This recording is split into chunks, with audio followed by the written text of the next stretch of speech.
este vídeo pues lo podrán ver personas que no te conocen.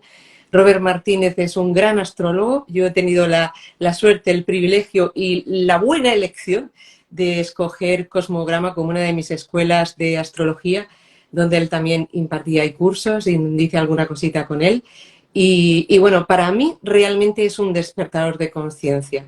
Es un ser humano que se ha despertado de esta gran ensoñación, como decía José Argüelles, de este encantamiento del sueño, y nos acompaña y nos guía a todos a poder ir despertándonos poquito a poco, cada uno cuando sea su tiempo, y andando el camino que nos toca andar a cada uno. Bienvenido, Robert, y gracias por ofrecernos este espacio de tu tiempo, que es lo más valioso que tenemos. Y por tu espacio personal, por tu web y por todo lo que tú también estás moviendo y facilitando para que tengamos esta conversación. Muy bien, pues vamos a empezar y vamos a ir a ello, y es más, vamos a empezar fuerte, Robert. Yo te voy a ir haciendo preguntas de todo tipo. Tengo preguntas de muerte, evolución, energético, astrología, política, economía, pero voy a ir muy enfocada a cómo yo soy, a cómo yo siento, a cómo yo vibro. Entonces, vamos a empezar fuerte. Según los Vedas, sufrimos por 5 cosas principales, que es no saber quiénes somos, identificarnos con el ego, aferrarnos a lo transitorio, temerle a lo transitorio y tenerle miedo a la muerte. Yo sé que tú no le tienes miedo a la muerte, eso no hace falta que te lo pregunte, porque es que sé que no le tienes miedo ni a morir ni a la muerte. Pero sí me gustaría preguntarte y que nos dijeras qué es para ti la muerte, y cuando morimos y dejamos este cuerpo, según tú, ¿cómo seguimos evolucionando y hacia dónde vamos? Para mí la muerte es cambiar de cuerpo, al igual que nosotros cambiamos de cuerpo cada vez que dormimos. Entonces es un proceso al que ya estamos habituados cada vez que entramos en ensoñación. O sea, nos dormimos y ya el personaje que estamos encarnando aquí, como poco, se deshace en gran medida. Porque es evidente que el yo que encarnamos en los sueños es ligeramente distinto al yo que encarnamos en vigilia. Como poco, no tiene la misma capacidad intelectual para darse cuenta de que está soñando. Y aunque se dé cuenta, aunque tengamos un sueño lúcido, sigue siendo bastante rudimentario el aparato intelectual y cognitivo que tenemos en los sueños.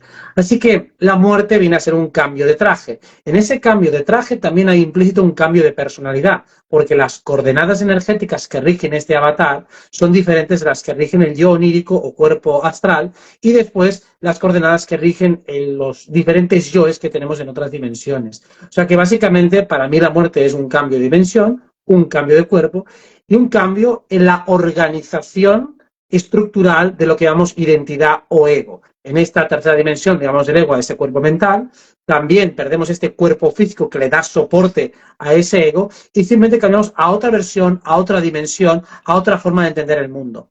Estamos muy acostumbrados, y según esa definición de los Vedas, a considerar que lo único real es lo que sucede en este aparato mental y en estos 5 sentidos, y simplemente cuando ampliamos la visión nos damos cuenta que aferrarnos a ello como única realidad es una fuente de sufrimiento. En el momento en que ampliamos la visión y consideramos otras capas de realidad, pues como mínimo vamos a considerar o vamos a conseguir descargar menos presión sobre la vida que tenemos aquí encarnada aquí y ahora. No puedo estar más de acuerdo contigo en todo lo que expresas. ¿Crees que si los seres humanos tuviéramos la muerte integrada en nuestra vida, seríamos menos manipulables? Desarróllanos esto un poco, Robert. Claro, desde luego que sí, porque al fin y al cabo cuando uno empieza con una visión ateo-materialista, según la cual lo único real es esta vida, no hay nada antes ni hay nada después. Si lo único valioso que tienes es esta vida, harás cualquier cosa por sostenerla. Y eso incluye matar a otros, incluye hacer algo que pueda ir en contra de cualquier valor moral, porque evidentemente el valor superior va a ser la vida. Y no hay nada que se pueda compatibilizar. Sin embargo, luego vemos que incluso a un nivel puramente biológico, uno está dispuesto a dar su vida por seres queridos, con lo cual intuitivamente ya ve que la vida no es el valor central. Incluso uno está dispuesto a morir antes de sufrir demasiado, con lo cual esa vida está sujeta a condiciones. O sea, digo, yo no estoy dispuesto a vivir bajo cualquier precio. Prefiero morir antes que vivir una vida demasiado sufrida, demasiado penosa. Por eso la gente también se puede suicidar o puede pedir una eutanasia. Con lo cual, cuando uno se da cuenta que además ni siquiera la muerte es el final, sino que es una continuación, todavía le va a tener menos miedo a esa muerte, menos apego a lo que llamamos vida, porque sabemos que solo es un estado más transitorio y por lo tanto, al ponerla en el justo lugar, le vamos a dar el valor necesario, ni más ni menos. Cuando nosotros no tenemos claro el sistema de juego o tenemos muchas dudas o directamente nos falta información crucial, nuestro libre albedrío se restringe mucho. Pero bueno, yendo exactamente a lo que decías, si lo único importante en tu vida es la propia vida, pues entonces te puedo chantajear de mil maneras. Y si te puedo chantajear de mil maneras, finalmente te conviertes en alguien más manipulable, más esclavizable y finalmente alguien que está dispuesto a hacer cualquier cosa por salvar el culo. Sin embargo, si te das cuenta de que tu alma es importante, que tu espíritu es importante, que lo que hago tiene repercusiones, me lo voy a pensar bien antes de hacer según qué cosas para potenciar o prolongar esta vida de un modo artificial. Totalmente. ¿Cómo crees tú que el ser humano ha podido entrar en este autoengaño tan grande de llegar a creer, o sea, de no vivir con la consciencia de que vamos a morir? Porque estamos viendo que la muerte del cuerpo físico existe, lo estamos viendo todos los días, es una carcasa, el cuerpo, la muerte existe, lo estamos viendo, pero ¿por qué crees tú que es tan difícil, le resulta tan difícil a las personas integrar esta realidad para poder ser coherentes con ello? Es decir, para funcionar conscientes de esta realidad que todos vamos a transitar. Por un proceso de sobreadaptación social. En la sociedad, uno, para poder vivir en ella en cierto nivel de, no digo decir armonía, sino en una tregua social, uno tiene que evitar según qué temas que son tabúes. Y un tabú significa que se va a crear o bien un silencio incómodo o bien una conversación molesta. Dado que hablar de la muerte, de la propia o de la ajena, casi siempre es un tema sórdido, complicado, entonces las personas van a evitar hablar de él. Si no hablas de él, vas a reflexionar poco sobre él. Y lo poco que reflexiones, si tienes ese registro social de que las pocas veces que lo has hablado se hace un silencio incómodo, la gente está claramente molesta, ¿qué vas a hacer o qué posicionamiento vas a tener respecto a esa cuestión? Pues mucho miedo. Si luego vemos en los entierros a la gente totalmente desencajada, completamente rota, o incluso en el duelo posterior, o reprimida, o enfermiza, o han pasado no sé cuántos años y no son capaces de superarlo, te das cuenta de que ese problema, el problema de la muerte, es demasiado grande para poder asumirlo. ¿Por qué? Porque los referentes que tú ves de los demás es que es algo tan gordo, tan abisal, tan insondable, que realmente te destruye la vida si se muere un ser querido. La vida propia también se puede fastidiar si está en juego, si está en peligro. Incluso puedo dejar de vivir porque me quedan, bueno, X años de vida, es que nunca sabes cuántos te quedan, ¿no? Pero bajo la idea de que algún día puedo morir, me puedo hundir. O sea, básicamente no se nos dan herramientas para abordarlo. La sociedad crea un tabú en torno a ello y por lo tanto hace falta valentía simplemente para reflexionar sobre el fenómeno de un modo científico, filosófico, psicológico, en definitiva inteligente. O sea, para hacer un abordaje de, bueno, me voy a enfrentar a esto porque obviamente es una asignatura imprescindible en esta vida y quiero hacerlo con el mayor estoicismo, con la mayor inteligencia. Y te das cuenta de que te quedas solo, que prácticamente nadie quiere abordarlo y por lo tanto esa falta de acompañamiento es lo que hace que finalmente uno todavía le coja más miedo. O sea, básicamente el miedo de los demás todavía refuerza el nuestro. Totalmente, Robert, sí, totalmente. Yo ahí en mi segundo libro, La muerte maestra de la vida, es lo que propongo y además propongo que sea un tema que se hable, que sea un tema de diálogo, que sea un tema que se naturalice como lo es natural, porque es un proceso natural evolutivo y lo que no podemos hacer es aparcarlo y pensar que no existe. Yo no me muero hoy, no me puedo morir. Pues claro que me puedo morir. Yo en 5 minutos puedo estar muerta y esta puede ser mi última entrevista. Entonces, hay que ser, pues eso, intentar pues trasladar esta conciencia de estas cosas primordiales y principales para que realmente el ser humano podamos funcionar libremente, porque mientras estén estos miedos, y yo siempre he sentido que cuando se traspasa el miedo a la muerte, cuando uno ya sabe lo que es, se acabaron el resto de los miedos. Puede haberlos, claro que va a haber miedos siempre, pero no nos van a invalidar y siempre va a haber un criterio propio para salir adelante.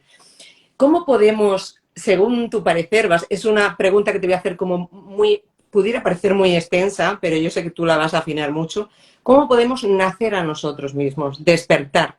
¿Crees que es algo que nos sucede o que podemos hacer algo con ello?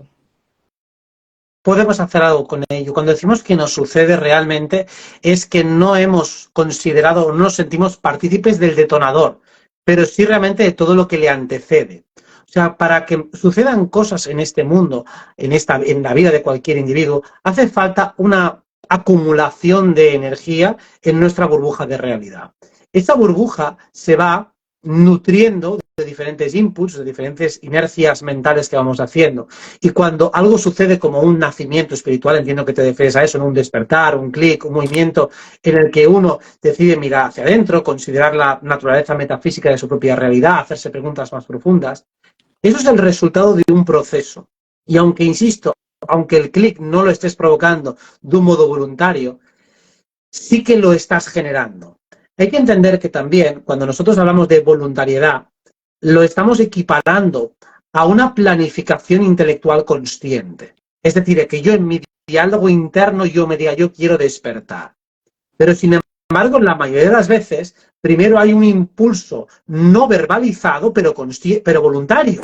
Es decir, yo quiero entender qué está pasando, quiero resolver un problema en mi vida, quiero encontrarle un sentido, y luego es cuando verbalizo, cuando le doy una forma intelectual a todo eso que estaba pasando, o cuando veo reflejado en un libro, en una charla o en otra persona, algo que ya estaba dentro de mí. Ese territorio ya existía a un nivel energético. Lo que le faltaban eran las palabras, la articulación intelectual, pero realmente el despertar ya se había producido. Lo único que normalmente consideramos el despertar, el momento en el que en nuestro cuerpo mental se dibuja una fórmula que resume y sintetiza aquello que hemos vivido y experimentado. Por eso el despertar lo asociamos mucho a la expresión conceptual, intelectual o dialéctica o verbal de aquello que ya hemos recorrido antes. Simplemente le hemos puesto los subtítulos a todo aquello que ya estaba pasando dentro de nosotros. Y por supuesto, claro que lo estamos haciendo sin parar. Totalmente. ¿Qué opinas? Voy cogiendo preguntas también del chat para que las personas que nos están acompañando aquí, que bueno, que sepan también que tengo en cuenta, y preguntas que vea al hilo iré anotando para trasladarlas a Robert. Ahora un par de preguntas del chat. ¿Qué alimento tomamos cuando morimos?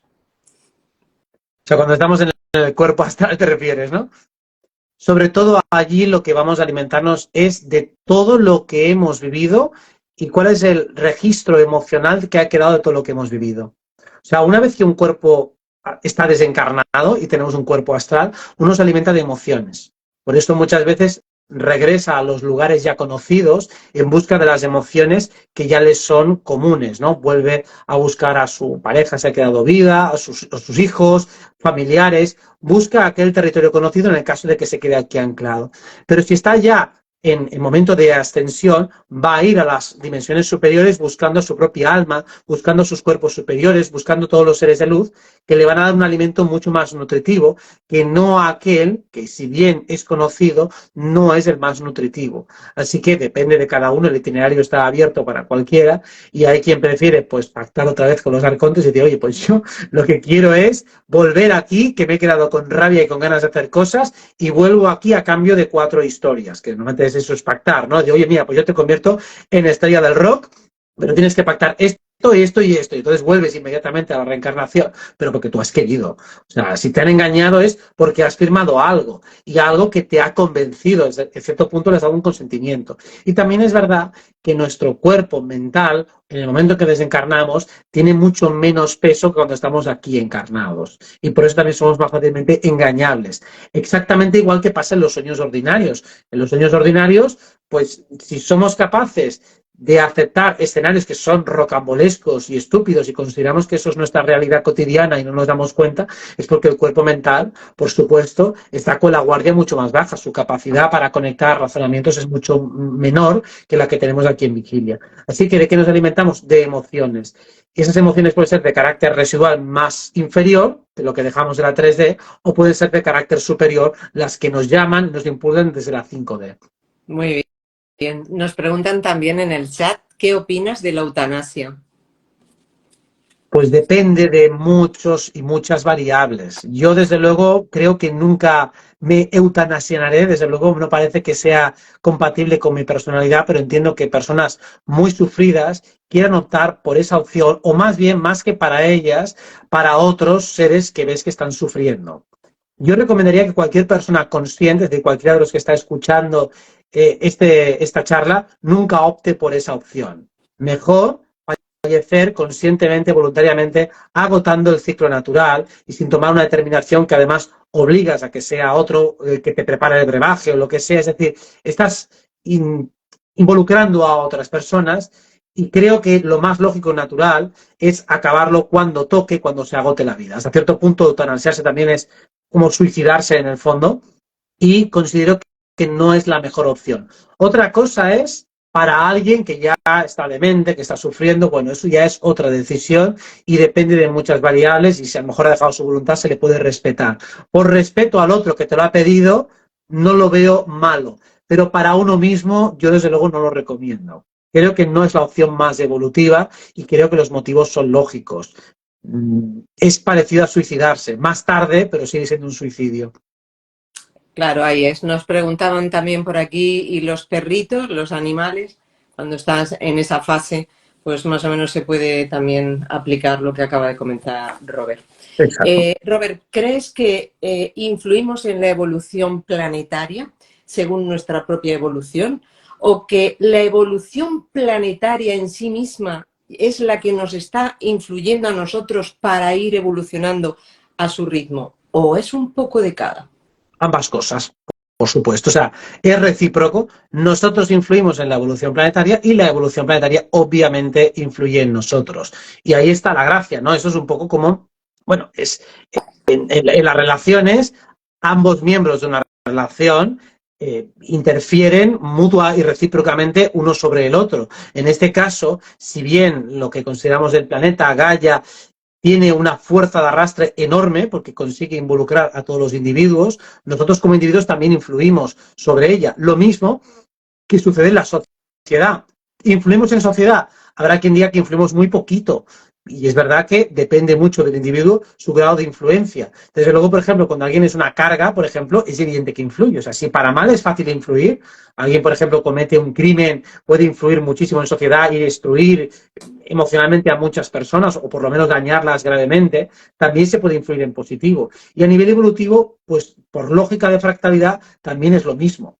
Así que estoy seguro que, y además se puede, creo que comprobar fácilmente, que incluso si a un nivel ecológico uno puede contribuir a mejorar el medio ambiente, energéticamente también puede contribuirlo. Porque si bien el planeta y los procesos terrenales tienen que reparar a veces los daños que nosotros creamos, nosotros también podemos ayudar y contribuir a esos procesos de reparación, con lo cual estamos ayudando a esa energía planetaria. Es decir, que me parece bastante lógico y observable ver cómo sí que influimos, porque podemos cooperar con procesos colectivos o dejarnos simplemente arrastrar por ellos. Y esto es como con los tránsitos astrológicos.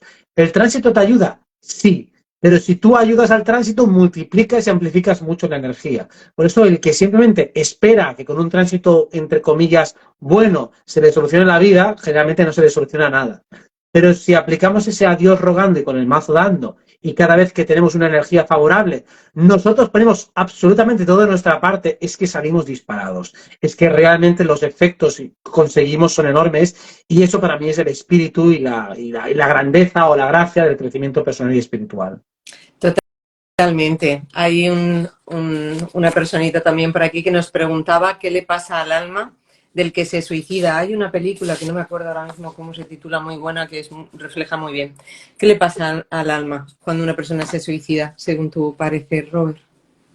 Bueno, se crea una cierta colisión entre los cuerpos inferiores y los superiores. Hay un choque de voluntades, porque el alma no quiere suicidarse, o sea, ha invertido mucho esfuerzo por vivir y el ego y todo lo que vendría a ser los cuerpos inferiores se han visto sobrepasados por la situación y han decidido tirar el cable, ¿no? Es decir, se tira el cable muchas veces como la expresión simbólica en los videojuegos cuando alguien por internet en una partida va perdiendo, quita el cable para desconectar internet y acabar la partida, ¿no? Pues cuando tiran del cable, de alguna manera, pues hay un poco una autotraición hacia uno mismo, es decir, ¿qué cojones ha pasado?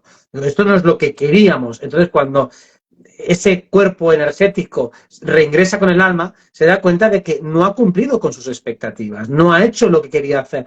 Cuando reingreso en mi voluntad más auténtica, más alineada, me doy cuenta que en algún lugar me he disociado, he separado partes de mí. Esto es como cuando alguien hace algo que en el fondo no quiere, es decir, cuando hay una cierta división interna, haces algo y luego te arrepientes. El arrepentimiento es que una partícula de ti quiere y otras o no quieren o no lo tienen claro o desde luego al ignorar las consecuencias de los actos pues dice que sí pero con la boquita pequeña. Pues eso es algo muy parecido. Una parte de ti pues sentirse sobrepasada toma una determinación cuando realmente lo interesante sería medítalo bien, ten en cuenta las posibles consecuencias, incluso medita a nivel energético, haz una visualización, decir, a ver, ¿qué crees que va a pasar? Y seguramente en el fondo no quieres morir, no quieres acabar. Lo que te gustaría es acabar con las situaciones conflictivas que tienes en tu vida, no acabar con tu vida. Eso lo tomas por falta de opciones y alternativas. Pero realmente si estás aquí, que esto realmente para mí es un premio, es un regalo, realmente estar en este plano y poder experimentarlo, disfrutarlo, vamos a intentar resolver los problemas que tengamos, vamos a confrontar ese sufrimiento y vamos a intentar darle la vuelta a la tortilla, que para eso estamos. Ahí está, exactamente. Hay personas, pues eso, que creen que con el suicidio se quitan del sufrimiento, pero el sufrimiento sigue estando, porque el sufrimiento es de la mente y emocional y sigue estando. Pues nos preguntaban también, sí, la película que yo quería decir la han apuntado por aquí. Muchísimas gracias, chicos y chicas. Más allá de los sueños, esa es la película, que creo que hace ahí un buen a esa pregunta. La frecuencia Schumann parece ser que tiene picos, que va teniendo picos, parece ser que hace unos días y de vez en cuando tiene picos altísimos. Entonces, ¿tú crees o consideras que esto puede estar facilitando que nuestra mente de alguna forma se fusione con nuestra alma y pudiéramos ser más conscientes de lo que es la noosfera en sí, de la mente planetaria, estas subidas de frecuencia? Todo lo que sean frecuencias energéticas que están en ascensión, es decir, que suben la energía, que suben la potencia, permiten que nuestro cuerpo mental se ensanche. Y cuanto más ancho, más expandido está nuestro cuerpo mental, más puede tocar o acariciar lo que llamamos alma o lo que llamamos cuerpos superiores. O sea que cuanto más engrasado conciencialmente esté cualquiera de nuestros cuerpos, más fácilmente conecta con los otros. Dicho con otro ejemplo, si nuestro cuerpo físico está muy sensibilizado, casi hasta podemos oír los pensamientos, sentir los pensamientos, traducirlos fácilmente en otro tipo de sensaciones. Y lo mismo, si el cuerpo está muy sensibilizado, también las emociones se notan más, se disciernen mejor. Así que todo lo que sea ensanchar un cuerpo, en este caso el mental, permite la conexión con el resto. De ahí la importancia de trabajarse en todos los niveles, porque el trabajo que haces en uno beneficia a los otros. Ya se ha visto, por ejemplo, los yogis o los faquires son los casos más extremos donde una depuración y trabajo brutal del cuerpo permite conectar con el espíritu, o sea, permite conectar con los campos superiores. Pues la mente no es distinta. Para mí creo que se ha demonizado excesivamente a la mente en muchas tradiciones y digo, el buen uso de la mente te permite conectar con el espíritu, te permite conectar con el alma, te permite conectar con otros cuerpos. Lo que pasa es que hay que entenderla y no puedes darle un protagonismo excesivo. No puedes permitir que pierda tu vida porque no es su función, pero tiene funciones que son maravillosas y son muy funcionales. Igual que el cuerpo emocional, que también está demonizado en algunas tradiciones, en algunas culturas, como si fuera una especie de distorsión. Y realmente desde la emoción, desde el cuerpo emocional, también por fractalidad se puede conectar con cualquier cosa. Al fin y al cabo, lo que llamamos amor, sin cuerpo emocional, ¿qué sentido tiene? O sea, se habla del amor crístico, energía crística, y el que traduce y expresa mejor lo que llamamos amor es el cuerpo emocional. Si no hay un cuerpo emocional que sienta amor, ¿de qué cojones estamos hablando entonces? Totalmente, totalmente. De hecho, la mente es más que necesaria, porque lo único que, claro, hay que ver que la mente no se crea que ella es la dueña de todo, que es algo que se le llama ego. Cuando el ego se cree que es dueño de todo y es el único que existe. Pero cuando la mente está al servicio de la consciencia y del alma, es un Ferrari. Entonces, es verdad que se ha demonizado en algunos sitios y pues es una pena, porque es una herramienta valiosísima y muy necesaria. Sin ella es que no vamos a ningún lado, por lo menos aquí en esta dimensión. Estamos en un proceso de ascensión de la Tierra con todos nosotros adentro. ¿Estamos de acuerdo con esto? Sí, correcto. Ahora, ¿hacia dónde crees tú que vamos como humanidad? ¿Hacia una humanidad responsable, libre y coherente? ¿O crees que aún nos queda mucho por gatear, Robert?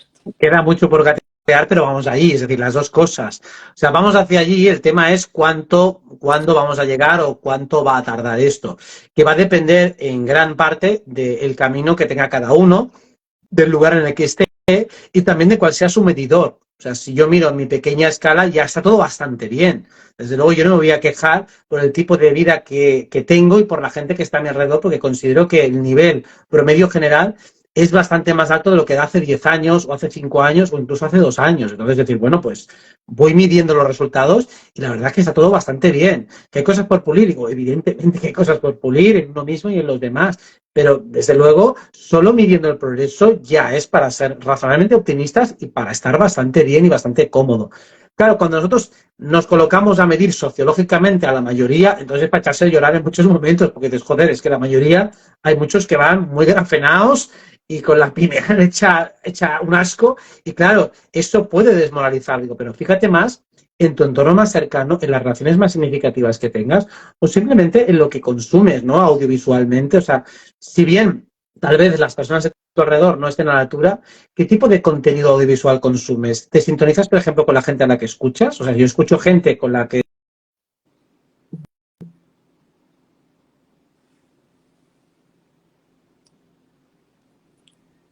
A ver, no sé si me he quedado yo paralizada. O sea, a mí se me ha paralizado Robert. Decirme algo, chicos y chicas. Tengo a Robert paralizado. Ahora, A ver, ahora. Sí que se para a veces la conexión. Vale. ahora, sí, sí. Pues decía que al fin y al cabo, si tú consumes, yo qué sé, si escucho a Emilio Carrillo y me gusta Emilio Carrillo, pues al final él forma parte de mi realidad, porque al fin y al cabo, si lo estoy escuchando todas las mañanas o cuando sea, pues ya estamos simbiotizados, ya estamos fusionando. Eso ya es tu realidad, aunque no tengas una reciprocidad, una relación diaria. Por eso digo que fijémonos también en otros indicadores como a quién escucho habitualmente, en qué nivel de frecuencial están, porque eso también está diciendo cómo se está transformando tu realidad. O si leo libros de personas que considero que son muy virtuosas, eso también está hablando de la subida de nivel vibratorio de mi propia encarnación. Totalmente. Yo recuerdo hace 20 y tantos años, cuando trabajaba con constelaciones familiares, era poco más que como una bruja, qué raro, como una secta. Desbloqueo psicocorporal, pero ¿qué es eso? Una secta. Hoy día es algo que está muy naturalizado, o sea, se ha visto que hay una gran evolución y esperamos que siga evolucionando y que realmente vayamos todos entrando en conciencia y en contacto con el alma y el espíritu que nos vive, ¿no? Y con esa espiritualidad real y no distorsionada que conforma parte del ser humano y que es una guía maravillosa y necesaria para la evolución. ¿Cuáles han sido tus hallazgos más relevantes en los últimos viajes astrales, Robert? Cuéntanos algo de eso, venga. Bueno, estoy con una amiga que se conecta muy bien al astral y estamos tratando de ver si podemos tener una conexión ambos juntos y ambos conscientes al mismo tiempo y poder relatar exactamente lo sucedido.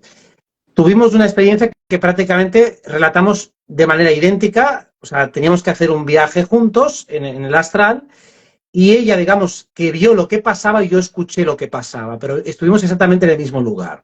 Y esto fue, pues eso, recientemente el jueves o el viernes pasado, no recuerdo exactamente si fue el jueves o el viernes, y hemos tenido, bueno, una sincronización muy fuerte de todo lo que pasó, ella viéndolo, yo escuchándolo, y lo relatamos exactamente igual. O sea que ya vamos haciendo pequeñas conexiones para darnos cuenta de que sí se puede conectar en el astral, o sea que esa experiencia es absolutamente real. Ya había hecho algunos experimentos más tentativos, pero este ha sido para mí el más contundente y el más impactante. O sea que en el momento en el que eso ya está fortalecido, el nivel de sincronías que se pueden crear o el nivel de misiones que podemos hacer es superior. Porque si conectamos 2, después conectaremos 3, conectaremos 4, conectaremos 5.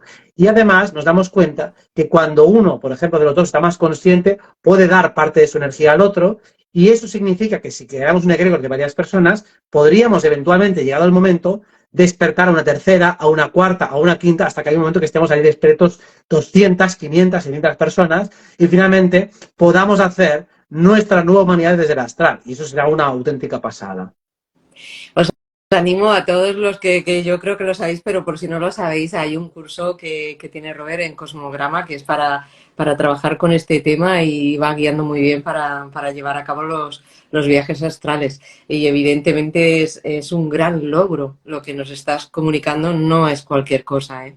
O sea que eso es, bueno, es increíble, pero son tantas cosas increíbles que se van a ir desplegando y sucediendo y haciendo que es vamos, para celebrarlo, desde A luego. ese nivel nunca lo había conseguido. O sea que esto ha sido ya, te digo, esta última semana pasada y lo vamos a ir perfeccionando y mejorando porque sigue siendo todavía una conexión un poco difusa. Se hace difícil porque siempre uno está más cansado que el otro. O sea, Se hace un poco complicado, pero ya hemos tenido un primer gran logro, ahora falta repetirlo y mejorarlo. Qué bueno, Robert. Hay una preguntita por aquí que dicen, ¿qué es para ti la espiritualidad? Y bueno, seguro que a las personas que nos están escuchando, pues aunque lo habrás dicho en algunas otras entrevistas, pero bueno, le vendrá bien y nos vendrá bien a todos recordarlo. ¿Qué es la espiritualidad, Robert? La espiritualidad, la definición más simple para mí sería vivir esta vida con la consciencia plena de que existe algo más. Y por ese algo más significaría no solo saber que existe algo más, sino hacer todo lo posible para conectar con ese algo más e integrarlo en nuestra experiencia. O sea, quiero vivir plenamente esta vida, conociendo perfectamente esta vida. Y sé que esta vida va más allá del envase físico y del envase mental. Como va más allá de eso, quiero comprender las otras partes que también están participando. Y me doy cuenta de que esas otras partes incluyen lo que fui antes del nacimiento y lo que habrá después de la muerte. Entonces, con esa continuidad, con ese marco mental más grande, tratar de vivir en armonía con todo lo que he sido, todo lo que seré y todo lo que soy eternamente. O sea, con aquello más esencial nuclear que hay en mí, más con todo lo transitorio o perentorio que estamos viendo aquí. O sea, intentar encontrar ese puente, esa conexión entre lo finito y lo infinito. Muy clarificador y se agradecen las definiciones tan claritas como tú las das, Robert. Nos preguntan por aquí, ¿qué opinas sobre la inteligencia artificial? Bueno, que es muy parecido a lo que en su día fue Internet, porque de hecho la inteligencia artificial ya existe desde hace muchos años, solo que de un modo más rudimentario, pero hemos visto eso en videojuegos, en música, en el cine, y ahora simplemente estamos viendo cómo se desarrolla un poco más, cómo se vuelve más interactiva, y al fin y al cabo lo que estamos viendo es una especie de Google evolucionado, ¿no? Un buscador de Internet que accede a una gran ramificación de datos y que luego es capaz de hacer operaciones más o menos sencillas con ello. No me preocupa lo más mínimo, creo que es una buena herramienta, que por supuesto los malignos la van a utilizar para sus propósitos, pero como siempre, aprovechemos lo que nos dan a nuestro favor. Entonces, como viene acompañada de Plutón en Acuario, y Plutón en Acuario nada más acaba de empezar, le quedan 20 años, la inteligencia artificial es imparable. Lo que ocurre es que no va a reemplazar la inteligencia espiritual, que es la que le da soporte, le da sentido y la que además la rebasa con muchísima diferencia. Así que utilicémosla para ahorrarnos tareas mecánicas y eso que nos sirva como incentivo para estimular más nuestra creatividad y también nuestro crecimiento personal y espiritual.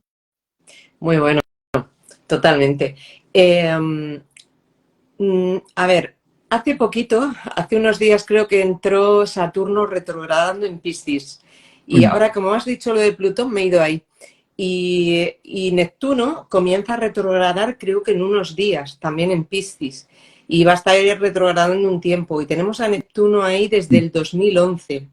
Y con esta retrogradación, que creo que es hasta diciembre, puede ser, noviembre, diciembre, ¿cómo crees tú o qué influencia puede tener esto a nivel mundial, Robert? Realmente las retrogradaciones se notan más en el sentido de paralización de procesos. O sea, básicamente, no sé, hace 2 días o así hablaban de, no sé si un golpe de Estado en Rusia, no sé qué historias. Yo no creo que esas cosas vayan a tener mucho recorrido. Me parece más cuando, o sea, si se dan noticias en estos meses, creo que va a ser un pasito para adelante, un pasito para atrás. No parece que vayan a estallar grandes cosas con retrogradaciones de Saturno y Neptuno. Parece poco probable porque además no van retrogradando solos, sino que también se une después, pues, Urano, Júpiter, todos ellos van un poco detrás. Y Plutón también está retrogradando. Cuando todos los lentos están retrogradando, los eventos sociales, los eventos públicos suelen perder mucha intensidad. Por eso lo que creo que van a traer es eso, es una relajación, una ralentización y vamos a ver cómo también los planes de la agenda se frenan, como no consiguen integrarse bien. Algo que hemos visto muy marcado con Neptuno en Piscis ha sido toda la agenda de género, también todo el auge de una izquierda progresista en extremo demagógica, ¿no? Un punto de que todos los que ellos deciden son víctimas y todos los demás somos terroristas. Y claro, eso viene parte de Neptuno en Piscis y lo que hace Saturno en Piscis es evidenciar la falla lógica que hay en algunos de esos planteamientos.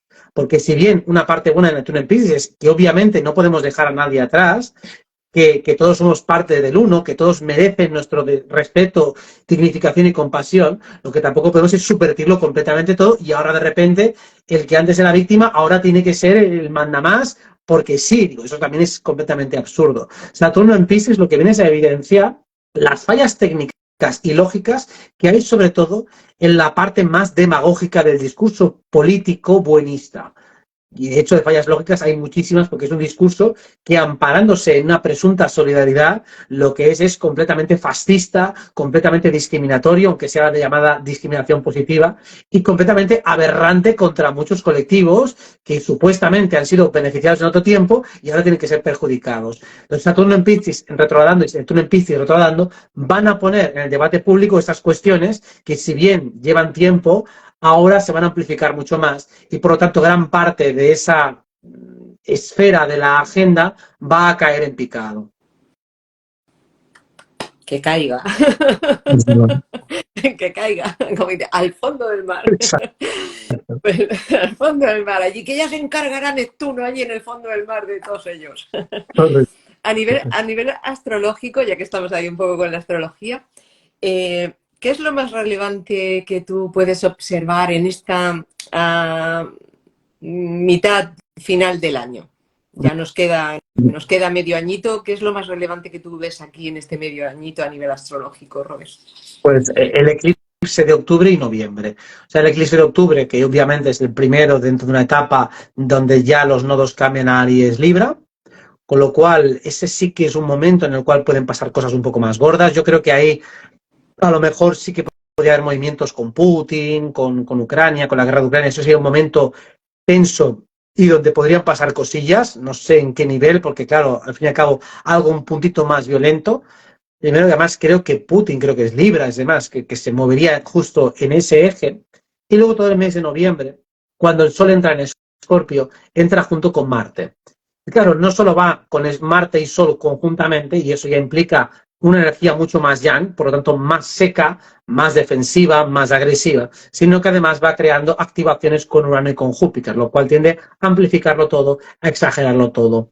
No preveo un jueves negro de la bolsa como ha habido algunas veces, no creo que lleguemos a eso, pero algún sustito tal vez, porque al fin y al cabo siempre que se mueve energía en el eje Tauro-Escorpio y en ese mes va a ser bastante exagerado, sí que los mercados suelen tener desbalanceos bastante importantes. No preveo una caída global, insisto, porque todos los aspectos lentos que dan soporte a lo que es la estructura del sistema económico son todos muy estables. Así que ahí lo que vemos son sustitos. Al igual que este mes actual, este julio, con la energía de Cáncer, ahora en Marte, Venus en Leo, vemos mucho ruido.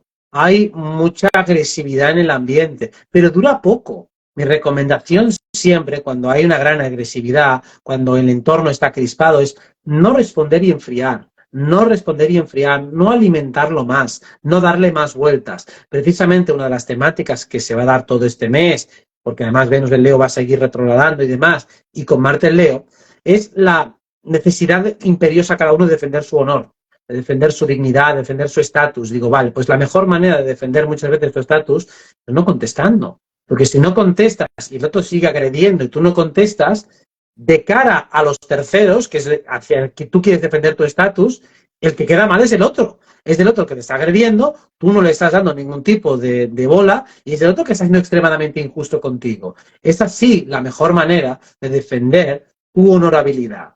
Si entras al trapo, finalmente las personas lo que van a ver es a dos personas chocando y no es la mejor manera de defenderte. Así que con Marte en Leo y Venus en Leo hay mucha tentación de defender su honor y defender mi imagen ante quien sea que te esté criticando. Y no siempre te va a haber alguien que te critique. La cuestión es, ¿le vas a dar la importancia que merece? Y si quieres darle la importancia que merece y realmente quieres que se corrija a esa persona, déjala que siga ladrando sola, déjala que siga insultando. Cuando vea que no hay nadie al otro lado, a lo mejor se planteará su estrategia. Porque si realmente te está criticando porque quiere llamar tu atención, pues que descubra que siendo simpático a lo mejor sí que consigue captar tu atención, pero mediante insultos y berridos no lo conseguirá. Pues si bien no es lo más relevante del año, sí que es bastante práctico y útil para nuestra vida cotidiana aprovechar ese tránsito de Marte, Venus en Leo, especialmente en lo personal, porque al fin y al cabo son dos aspectos que donde lo vamos a notar más es en nuestra experiencia cotidiana. Totalmente, pues muchísimas gracias, Robert, por este resumen ahí tan guapo.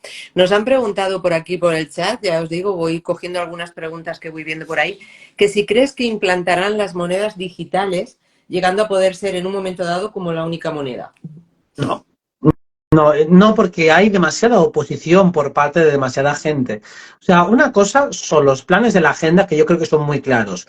Al ser tan claros, al ser tan unívocos, al ser una réplica, un plagio de 1984, de esa novela, donde ya todo está perfectamente estratificado, esto no se puede cumplir. Hay demasiada gente alerta, hay demasiada gente pendiente. No se puede hacer cuando hay una conciencia colectiva que manifiesta de un modo expreso su falta de consentimiento.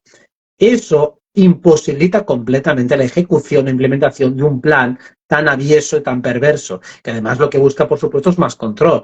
Gobierno mundial, bueno, porque un gobierno mundial es muy fácil de controlar y manipular. En cambio, si tienes 50, quieras o no, es más complicado. Y si tienes más testaferros, más personas, es más difícil poder controlarlos a todos. Siempre hay algún verso libre y por eso el sistema, por más que lo quiera controlar todo, no puede hacerlo. Es prácticamente imposible. Sobre todo porque no tienen tanta gente de confianza. O sea, para que uno llegue a la cúpula del poder y esté más o menos en sintonía con los planes, tiene que estar muy amenazado, pero también tiene que tener la manera de pensar bastante conectada con ellos, porque tendrá que tener cierta autonomía. No puedes tener un jefe que está controlándoles completamente a todos y monitorizándoles, porque al final estaría haciendo un trabajo de 20, 50 personas. O sea, tiene que engrasar muy bien esa máquina. Por eso, ellos no pueden hacer todos los planes. Que ellos lo quieren hacer es evidente, pero las maneras digitales y demás, si no lo han podido hacer ahora, me extrañaría que lo puedan conseguir. Y más con la oposición que hay. ¿Que lo van a proponer? Dalo por sentado, que lo van a proponer. Eso por supuesto. ¿Que lo van a intentar? Claro que sí, como han intentado otras cosas. ¿Y cuántas han funcionado? Pues muy pocas y cada vez menos. Ahí está. A ver, tenemos aquí una pregunta de una compañera ahí del grupo de Nuria Coral que dice, ¿qué relación existe entre la resistencia y la extrema derecha? Hay una instrumentación, pero ¿qué alcance tiene? ¿Es un límite para el despertar? A ver, la extrema derecha, en este caso en España, representada más por Vox, que yo no creo ni que sea extrema derecha, pero bueno, es así como se le califica desde los medios, es la disidencia controlada de manual. O sea, es la expresión política del disentir de la sociedad. O sea, digamos que el partido Vox representa la única versión oficial que aparentemente se opone en algo a la Agenda 2030. Es la única formación política que por lo menos manifiesta un cierto nivel de rechazo. El objetivo obvio es tratar de aglutinar parte de la disidencia hacia ese reducto, en este caso de votos. Es decir, vamos a intentar que la gente vaya hacia ese reducto político, porque entonces la prensa demoniza completamente la extrema derecha. Entonces, todos los disidentes, ergo, son de extrema derecha. Y como la extrema derecha es lo que más mala fama tiene de todo el universo mediático, es prácticamente como equipararte a un neonazi, a alguien violento, a alguien xenófobo, a alguien que tiene graves problemas de civilización, a alguien reaccionario. Por lo tanto, es la manera de aglutinar todo discurso como si fuera automáticamente discurso de odio. O sea que básicamente el vínculo que hay entre la resistencia, disidencia y extrema derecha es lo que la prensa pretende, lo que el sistema pretende para poder tenernos a todos ahí arrinconados. O sea que básicamente se busca que nos coloquemos todos allí, que digamos, bueno, por lo menos Vox va contra la Agenda 2030, con lo cual, vale, nos metemos en esa trampa y de repente ya todos somos neonazis. Y entonces es muy fácil descalificarnos a todos. Totalmente, a veces hay que ver qué fácil es descalificar en general cuando se hace este tipo de cosas, ¿no? ¿Por qué crees? Ahora, en esto de descalificar, me ha venido a la mente una pregunta que tengo más o menos aquí. ¿Por qué crees que a las personas les cuesta tanto salir de los autoengaños? Y aún se cree que aquí en España vivimos en democracia, cuando lo esencial para la democracia no se está llevando a cabo, pero la mayoría de las personas creen que vivimos en democracia. ¿Cómo es posible que se mantenga, que sea tan difícil salir de ese autoengaño cuando es obvio? Porque no es técnicamente un autoengaño, es una ausencia de reflexión, o sea, es negligencia. O sea, no es lo mismo no haber reflexionado sobre un asunto que haber reflexionado sobre él y no haber detectado el engaño. O sea, la mayoría de las personas no han dedicado ni 2 minutos a pensar sobre ello. O sea, si le preguntas lo que es la democracia, ¿y qué es la democracia? Es el gobierno del pueblo, ¿vale? Y tú como pueblo, ¿cómo gobiernas? Te quedas callado y dices, pues, bueno, no sé, voto a un partido cuyo temario, cuyo planteamiento electoral ni siquiera me he leído, que tampoco entiendo, porque a mí las cosas tampoco las puedo entender. Tampoco sé bien a quién estoy votando, porque en la lista de partidos hay un montón de gente que no sé ni quiénes son. Tampoco les he escuchado, cuando los escucho tampoco les entiendo. Entonces, si plantearon un poco eso, dirían, bueno, pues, ¿yo cómo estoy participando? Yo en todo caso estoy delegando en una formación política que supuestamente defiende mis intereses y luego en la práctica cuánta gente está escuchando, por ejemplo, los plenos del Congreso. Está escuchando los debates parlamentarios que son insufribles y que no se entienden, que requieren de un lenguaje jurídico, económico y administrativo para el cual la mayoría de la población no está formada. Cuando yo estudiaba políticas, que alguna vez digo, vamos a mirar aunque sea un pleno esto del Congreso, y es que no me enteraba ni de la mitad. Digo, coño, yo estoy formado, o sea, soy la élite intelectual, estoy estudiando ciencia políticas, estoy en el último año y no me entero de la mitad de lo que están diciendo. Y decía los profesores, no, que además tienes que leerte los periódicos. O sea, digo, ¿estudio la carrera para que me digas que tengo que aprender política en los periódicos? Entonces, claro, la mayoría de la gente no ha reflexionado sobre el tema porque es extremadamente complejo, extremadamente alambicado, confuso, deliberadamente confuso. Y por lo tanto la gente finalmente prefiere no pensar porque es complicado. La gente no cree que haya una democracia. Siempre la gente digo, es demasiado complicado, prefiero no comerme la cabeza, que bastantes problemas tengo ya en mi vida personal. Entonces, esto es básicamente la anestesia del sistema. Prefiero no pensar en esta mierda que me da dolor de cabeza. Ahí en este sentido, Rubén Gisbert, no sé si lo conoces, está haciendo una labor muy importante de divulgación y de educación en este sentido, ¿no? ¿Cómo ves tú que va a evolucionar la política, Robert? Tiene que haber un cambio estructural, totalmente, porque, insisto, con ese sistema tan confuso, profuso en leyes, profuso en información incomprensible para el ciudadano, no puede haber participación política. Esto en la griega antigua se llamaba el idiota al que no se interesaba por la política. Digo, es que ahora ¿quién se va a interesar por esto? Es de un galimatías. Cuando hay un debate público, un debate entre dos políticos, da auténtica vergüenza, porque son dos tipos trajeados insultándose literalmente de una manera falaz, son incapaces de responder con concreción a lo que les ha preguntado el moderador o moderadora. Y por lo tanto, eso es la representación del máximo nivel intelectual que hay en un país. Ya no hablemos en Estados Unidos, donde es puro populismo, o donde tenemos a un Biden que directamente está demente. O sea, ¿cómo la gente va a interesarse por la política si no se entiende? Pero lo primero que tiene que haber es un cambio en la organización de la sociedad. Siempre digo, ¿qué es la política realmente? Organización social. Cuando aprendamos a organizarnos en otras áreas de la vida, ya estaremos haciendo verdadera política, porque lo que hay ahí es un circo bochornoso organizado por mafiosos y por criminales. Entonces, no se puede hacer nada bueno allí. Yo por eso me niego a participar en política siguiendo los instrumentos de política, porque es juego absolutamente sucio, mafioso y criminal. Además es peligroso meterse allí directamente, porque realmente te vas a jugar tu vida y van a hacer lo posible por fastidiarte. Y como además todo el entramado jurídico lo dominan las personas que tienen más dinero, simplemente con multas y con juicios te pueden tapar la boca, como han hecho con muchas personas que simplemente por secreto de sumario judicial son denunciadas por según qué cargos que pueden ser completamente arbitrarios y luego tienen que enfrentarse a multas imposibles de pagar por una persona normal y ahí les tienen pillados por los huevos. Entonces, entrar en ese juego no es aconsejable. Así que no creo que se pueda cambiar el mundo desde la política tal y como la concebimos ahora, porque es entrar a jugar con la mafia. Entonces, o eres un mafioso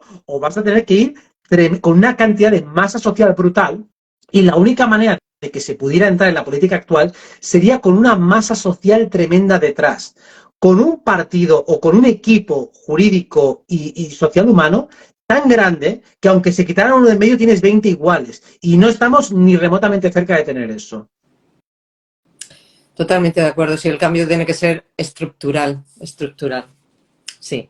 Pues tenemos una pregunta también de Pilar Pérez, que es una compañera del grupo, que dice, ¿qué pasa con la economía en Europa? El Euribor sube como la pólvora. No domino el tema económico y si sube es normal con Júpiter en Tauro, que eso dura más o menos un año. Y bueno, eso creo que beneficia pues, a los inversores, ¿no? A los que meten ahorros y demás, pues tiene una cierta, creo que tiene una cierta repercusión positiva. Si no me corriges, porque no domino esa nomenclatura, pero creo que va por ahí. Entonces, son fluctuaciones de mercado, pero en principio yo no preveo, insisto, una crisis económica con los aspectos que hay. Claro que hay fluctuaciones de precio y demás, pero dentro de lo normal y no se va a salir de la gráfica ni vamos a tener un jueves negro ni nada por el estilo. Yo por lo menos no lo veo y si lo hubiera se recupera enseguida. Muy bien, muchas gracias, Robert. Pues a ver, que se me ha quedado esto paralizado. A veces A ver.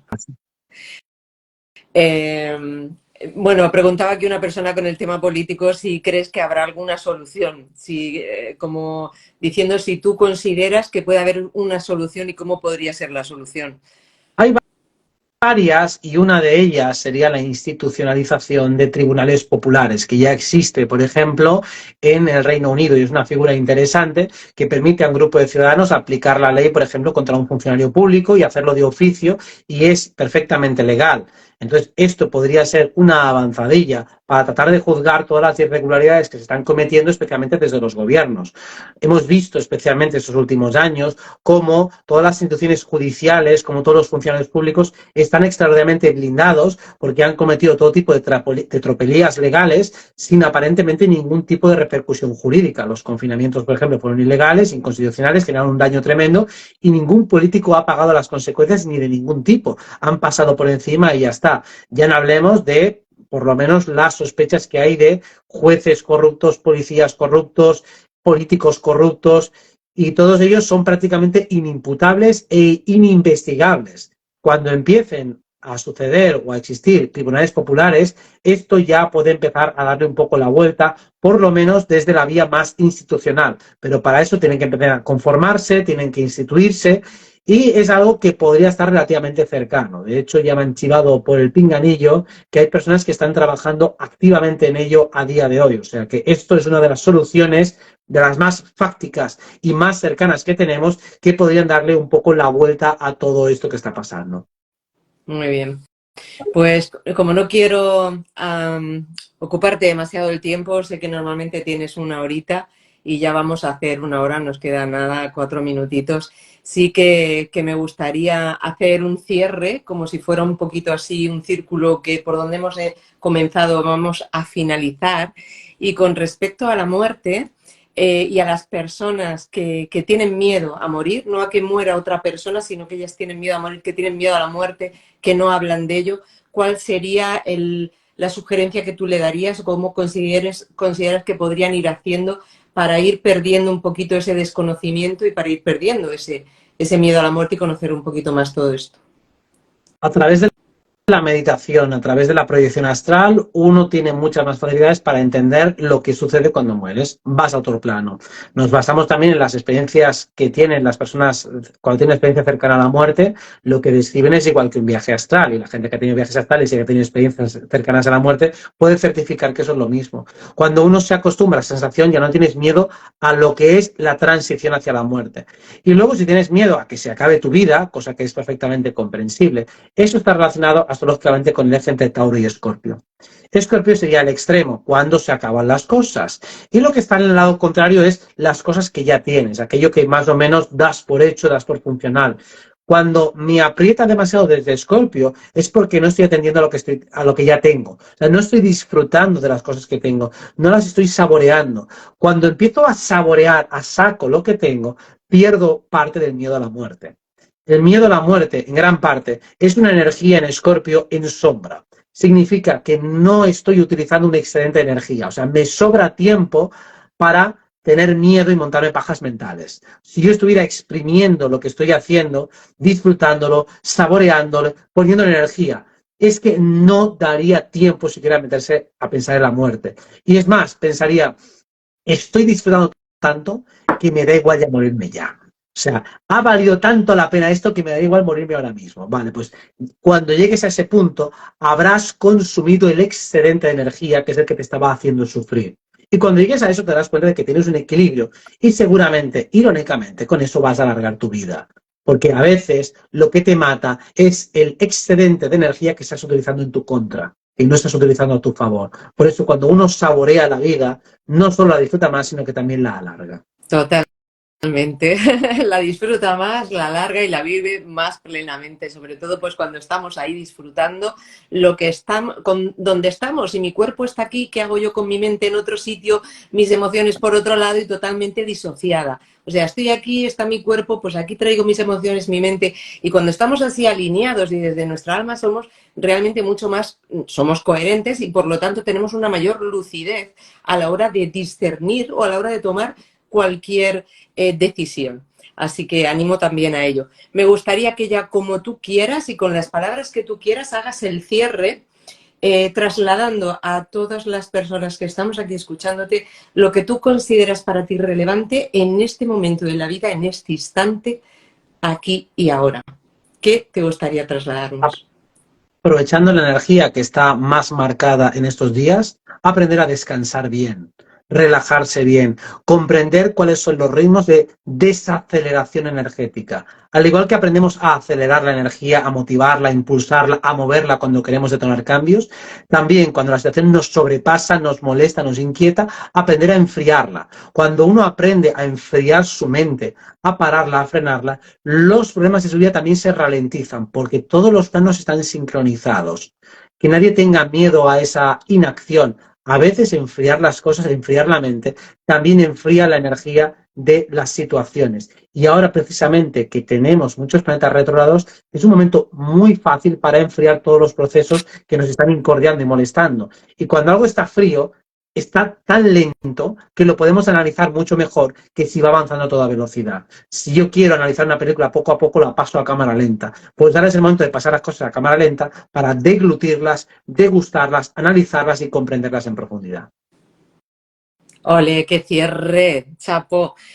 Hay una compañera, bueno, una maestra del calendario maya, del sincronario de 13 lunas, que me dice, ¿qué kin es Robert? ¿Qué kin es Robert? Digo, yo no sé si Robert quiere que diga cuál es su kin galáctico. No sé cuál es el mío. Yo soy nacido en el enero del Pero 84, ¿te lo 25 de puedo enero. decir? Yo sí sé Sí, cuál dilo, es tu dilo. kin. Claro, si yo tengo vista tu carta y todo. Pues tu kin es kin 57 y para María, que tanto... Es que ha preguntado como 14 veces. El kin de Robert es kin 57, tierra entonada, de la onda encantada, del caminante del cielo. Es que María, María y yo somos caminantes del cielo. Y en la onda de la semilla. Pues ese es tu kin, Robert. 57, tierra entonada. Ahí con fuerza. El navegante es Pues tu... me la apunto y lo investigo porque no conozco esa nomenclatura. Sí, luego te lo pasaré, sí, eso. Pues muchísimas gracias, Robert. Ha sido un placer y bueno, ya veremos ahí más adelante ajustar agendas para hacer algún otro directo contigo, porque para que mi comunidad también pues te conozca y trasladar toda esa información tan importante y relevante a todos a muchos niveles que nos estás impartiendo a todos y esa gran labor que estás haciendo a la humanidad. Necesitamos, pues eso, muchas personas como tú, con esa capacidad de darse y dar todo ese conocimiento para aclarar muchas mentes. Así que muchísimas gracias. Un abrazo grandote. A ti también y a ti y a todos. Gracias a todos por acompañarnos aquí. Un abrazo grande. Bonito día. Chao, chao.